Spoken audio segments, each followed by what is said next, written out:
So this is a chair-supported, totally supported, or almost totally supported version of an arm balance that you might be familiar with called Visvamitrasana.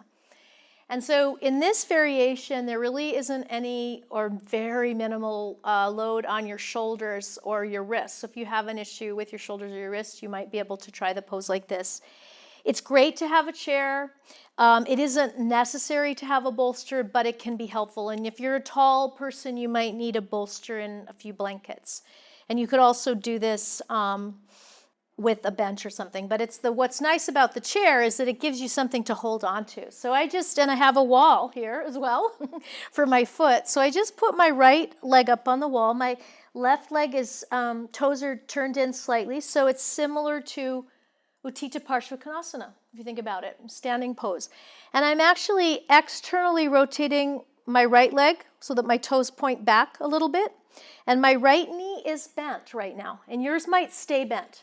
And then so some of you might come forward like this. No need to go in any further. You keep your hands on the chair, you lift up and you turn. So you're working into that range of motion. Like right now, my pelvis is just kind of kissing, the sitting bone is just lightly touching that bolster. Yours might not be, that doesn't matter, but it's helpful to have the support. And then if we go a little further, some of you can reach your arm out over towards the wall, or maybe reach for the foot. And if you can touch the foot, it might be possible to drop your arm down the leg of the chair as if it were on the floor, supporting you, and then begin to take your pelvis underneath you as you roll your chest and head towards the ceiling.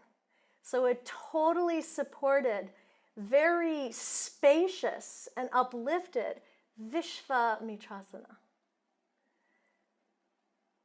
It's a wonderful pose for that side body as well. Big opening in the side body.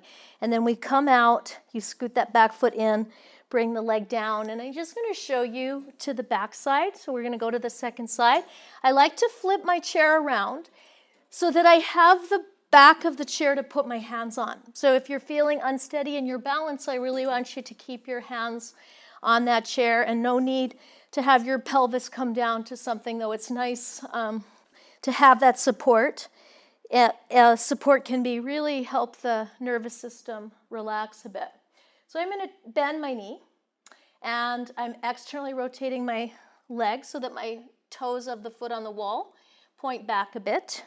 Back toes are pointing in a bit, and then I bend to the side, and this is a great place to stay. No need to go further.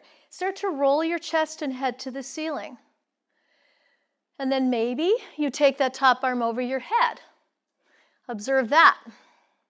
Those that are ready to go a little further, lean a little bit forward to drop that left shoulder a little closer into the inner leg.